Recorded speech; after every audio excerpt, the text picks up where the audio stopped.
जतिन, सवाल बहुत सारे खड़े होते हैं। पहले आईपीएस सुसाइड करते हैं, आरोप लगाते दूसरे अधिकारियों पर, आला अधिकारियों पर। अब एएसआई की सुसाइड किया गया, इनकी ओर से आरोप लगाए गए वाई पूरन कुमार पे। चल क्या रहा है, पूरा माजरा क्या है, करप्शन की डोर कहां से कहां तक जुड़ी हुई है, ये साफ ही नहीं हो पा रहा है।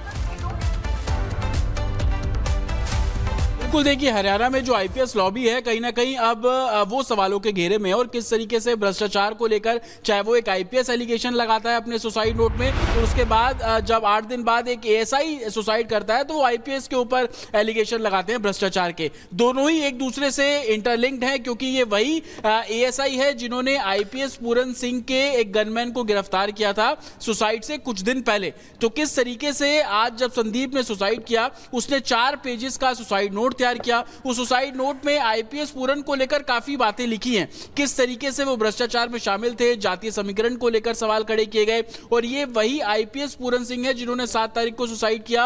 और आईजी रोहतक रहते हुए किन किन मामलों में वो घूस लेते थे और तमाम ऐसे एलिगेशन है वो एएसआई अपने सुसाइड नोट में एलिगेशन लगाता हुआ नजर आया। लेकिन सबसे बड़ी बात, मौजूदा अभी जो शव है संदीप का, उसको पोस्टमार्टम के लिए भेजा गया है। फैमिली से संपर्क किया जा रहा है। संदीप की मानसिक स्थिति किस तरीके से थी, हाल फिलहाल में किन लोगों से मिल रहा था, किन केसेस में वो डील कर रहा था, ये हमें जानकारी मिल रही है कि एएसआई संदीप अभी रोहतक के जो साइबर यूनिट है वहां पर तैनात था और वहीं के केसेस में वो लगातार डील कर रहा था। लेकिन इससे पहले किन किन केसेस में उसकी इन्वॉल्वमेंट थी, आईपीएस पूरन के साथ वो डायरेक्ट किस तरीके के टच में था, जो गनमैन गिरफ्तार किया था आईपीएस पूरन का, तो उस मामले में ये आईओ ऑफिसर थे, किसको असिस्ट कर रहे थे। बिल्कुल जतिन, बहुत सारे सवाल यहाँ पर खड़े होते हैं क्योंकि कड़ियां आपस में जुड़ी हुई है। साथ ही सवाल ये भी है यहाँ पर कि आखिर चल क्या रहा है पुलिस महकमे में। एक दूसरे पे आरोप लगाए जा रही हैं, लेकिन करप्शन किसने कब कहां कितना किया कि साफ होना बाकी है। 2 सुसाइड नोट से पूरा हरियाणा महकमे में जिस तरीके से आईपीएस लॉबी में हड़कंप मचा हुआ है।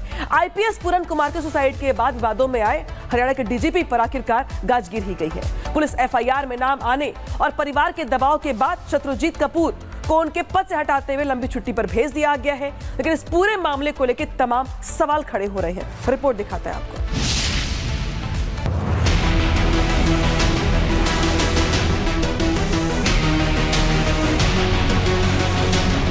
सीनियर आईपीएस अफसर पूरन कुमार के सुसाइड केस में हरियाणा सरकार ने बड़ा एक्शन लिया है।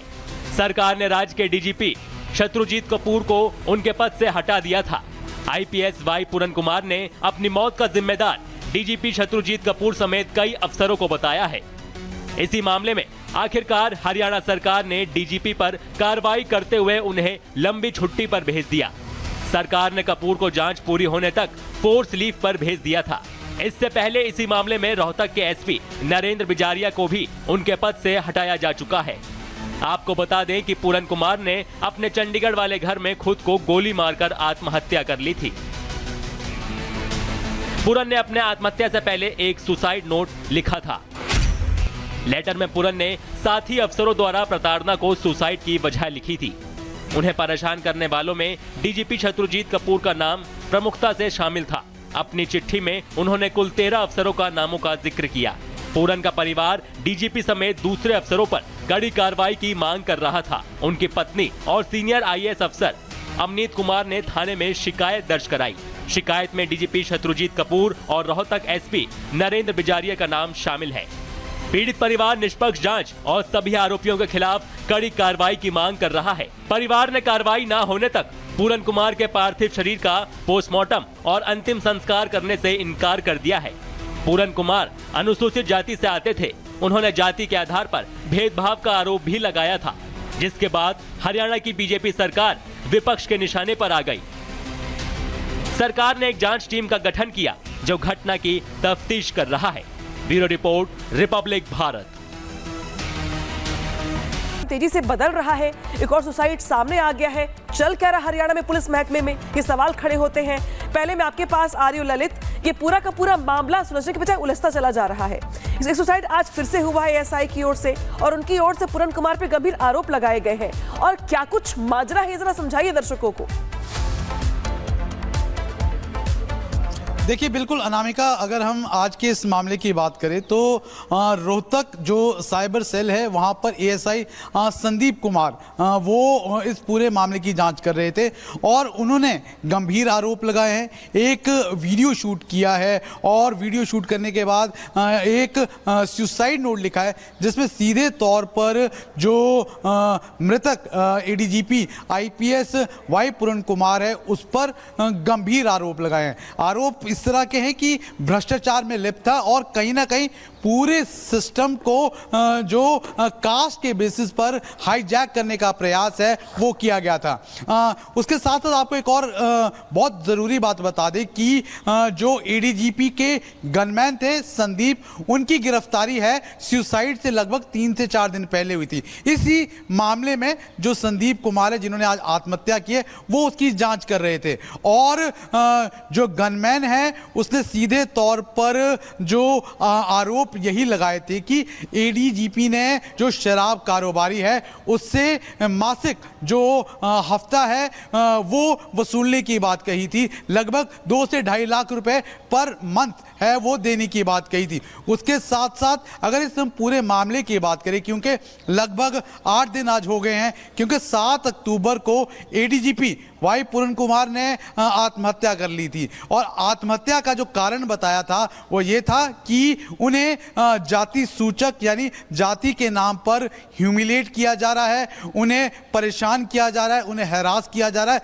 जिसकी वजह से 7 तारीख को वो ये स्टेप उठाते हैं जिस पर उन्होंने सीधे तौर पर जो हरियाणा के डीजीपी है शत्रुजीत कपूर और रोहतक के जो पहले के एसपी है नरेंद्र बिरजानिया, उनके ऊपर गंभीर आरोप लगाए थे। फिलहाल जो परिवार है वो लगातार यही मांग कर रहा है कि जब तक दोनों की गिरफ्तारी ना हो जाए, दोनों को सस्पेंड ना किया जाए, तब तक जो एडीजीपी आप की यहाँ पे हम जानकारियां साझा करें, लेकिन सवाल खड़े होते हैं कि आखिर चल क्या रहा है पुलिस महकमे में।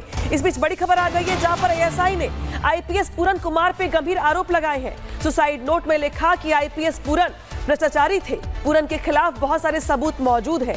गिरफ्तारी के डर से पूरन ने सुसाइड किया, जातिवाद का सहारा लेकर सिस्टम को हाईजैक किया। मैं अपनी शहादत देकर जांच की मांग कर रहा हूं। इस करप्शन वाले परिवार को छोड़ा ना जाए, ये एएसआई संदीप कुमार की ओर से कहा गया है। तो देखिए बड़ी खबर यहां पर यह कि इस पूरे मामले की जांच कर रहे आयु संदीप कुमार ने सुसाइड कर लिया। सुसाइड में वाई पूरन कुमार पे गंभीर आरोप लगाए गए और यह कहा गया कि पूरन कुमार ने जाति के बिहाफ पे पूरे सिस्टम को हाईजैक कर लिया था। सीधे रुख करते हैं सहयोगी जतिन का। जतिन, सवाल बहुत सारे खड़े होते हैं। पहले आईपीएस सुसाइड करते हैं, आरोप लगाते दूसरे अधिकारियों पर, आला अधिकारियों पर। अब एएसआई की सुसाइड किया गया, इनकी ओर से आरोप लगाए गए वाई पूरन कुमार पे। चल क्या रहा है, पूरा माजरा क्या है, करप्शन की डोर कहां से कहां तक जुड़ी हुई है, ये साफ ही नहीं हो पा रहा है। बिल्कुल, देखिए हरियाणा में जो आईपीएस लॉबी है कहीं ना कहीं अब वो सवालों के घेरे में और किस तरीके से भ्रष्टाचार को लेकर, चाहे वो एक आईपीएस एलिगेशन लगाता है अपने सुसाइड नोट में, तो उसके बाद जब 8 दिन बाद एक एएसआई सुसाइड करता है तो वो आईपीएस के ऊपर एलिगेशन लगाते हैं भ्रष्टाचार के। दोनों ही एक दूसरे से इंटरलिंक्ड हैं क्योंकि ये वही एएसआई है जिन्होंने आईपीएस पूरन सिंह के एक गनमैन को गिरफ्तार किया था सुसाइड से कुछ दिन पहले। तो किस तरीके से आज जब संदीप ने सुसाइड किया, उसने 4 पेजेस का सुसाइड नोट तैयार किया। उस सुसाइड नोट में आईपीएस पूरन को लेकर काफी बातें लिखी हैं, किस तरीके से वो भ्रष्टाचार में शामिल थे, जातीय समीकरण को लेकर सवाल खड़े किए गए। और ये वही आईपीएस पूरन सिंह है जिन्होंने 7 तारीख को सुसाइड किया और आईजी रोहतक रहते हुए किन किन मामलों में वो घूस लेते थे और तमाम ऐसे एलिगेशन है वो एएसआई अपने सुसाइड नोट में एलिगेशन लगाता हुआ नजर आया। लेकिन सबसे बड़ी बात, मौजूदा अभी जो शव है संदीप का, उसको पोस्टमार्टम के लिए भेजा गया है। फैमिली से संपर्क किया जा रहा है। संदीप की मानसिक स्थिति किस तरीके से थी, हाल फिलहाल में किन लोगों से मिल रहा था, किन केसेस में वो डील कर रहा था, ये हमें जानकारी मिल रही है कि एएसआई संदीप अभी रोहतक के जो साइबर यूनिट है वहां पर तैनात था और वहीं के केसेस में वो लगातार डील कर रहा था। लेकिन इससे पहले किन किन केसेस में उसकी इन्वॉल्वमेंट थी, आईपीएस पूरन के साथ वो डायरेक्ट किस तरीके के टच में था, जो गनमैन गिरफ्तार किया था आईपीएस पूरन का, तो उस मामले में ये आईओ ऑफिसर थे, किसको असिस्ट कर रहे थे। बिल्कुल जतिन, बहुत सारे सवाल यहाँ पर खड़े होते हैं क्योंकि कड़ियां आपस में जुड़ी हुई हैं। हैं। साथ ही सवाल ये भी है यहाँ पर कि आखिर चल क्या रहा है पुलिस महकमे में। एक दूसरे पे आरोप लगाए जा रहे हैं, लेकिन करप्शन किसने कब कहां कितना किया कि साफ होना बाकी है। दो सुसाइड नोट से पूरा हरियाणा महकमे में जिस तरीके से आईपीएस लॉबी में हड़कंप मचा हुआ है। आईपीएस पूरन कुमार के सुसाइड के बाद विवादों में आए हरियाणा के डीजीपी पर आखिरकार गाज गिर ही गई है। पुलिस एफआईआर में नाम आने और परिवार के दबाव के बाद शत्रुजीत कपूर को उनके पद से हटाते हुए लंबी छुट्टी पर भेज दिया गया है। लेकिन इस पूरे मामले को लेकर तमाम सवाल खड़े हो रहे हैं। रिपोर्ट दिखाता है आपको।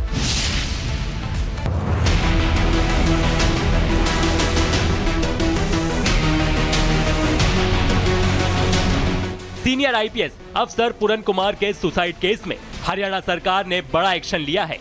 सरकार ने राज्य के डीजीपी शत्रुजीत कपूर को उनके पद से हटा दिया था। आईपीएस वाई पूरन कुमार ने अपनी मौत का जिम्मेदार डीजीपी शत्रुजीत कपूर समेत कई अफसरों को बताया है। इसी मामले में आखिरकार हरियाणा सरकार ने डीजीपी पर कार्रवाई करते हुए उन्हें लंबी छुट्टी पर भेज दिया। सरकार ने कपूर को जांच पूरी होने तक फोर्स लीव पर भेज दिया था। इससे पहले इसी मामले में रोहतक के एसपी नरेंद्र बिजारिया को भी उनके पद से हटाया जा चुका है। आपको बता दें कि पूरन कुमार ने अपने चंडीगढ़ वाले घर में खुद को गोली मारकर आत्महत्या कर ली थी। पूरन ने अपने आत्महत्या से पहले एक सुसाइड नोट लिखा था। लेटर में पूरन ने साथी अफसरों द्वारा प्रताड़ना को सुसाइड की वजह लिखी थी। उन्हें परेशान करने वालों में डीजीपी शत्रुजीत कपूर का नाम प्रमुखता से शामिल था। अपनी चिट्ठी में उन्होंने कुल 13 अफसरों का नामों का जिक्र किया। पूरन का परिवार डीजीपी समेत दूसरे अफसरों पर कड़ी कार्रवाई की मांग कर रहा था। उनकी पत्नी और सीनियर आईएएस अफसर अमनीत कुमार ने थाने में शिकायत दर्ज कराई। शिकायत में डीजीपी शत्रुजीत कपूर और रोहतक एसपी नरेंद्र बिजारिया का नाम शामिल है। पीड़ित परिवार निष्पक्ष जांच और सभी आरोपियों के खिलाफ कड़ी कार्रवाई की मांग कर रहा है। परिवार ने कार्रवाई न होने तक पूरन कुमार के पार्थिव शरीर का पोस्टमार्टम और अंतिम संस्कार करने से इनकार कर दिया है। पूरन कुमार अनुसूचित जाति से आते थे। उन्होंने जाति के आधार पर भेदभाव का आरोप भी लगाया था, जिसके बाद हरियाणा की बीजेपी सरकार विपक्ष के निशाने पर आ गई। सरकार ने एक जांच टीम का गठन किया जो घटना की तफ्तीश कर रहा है। Bureau report, Republic Bharat.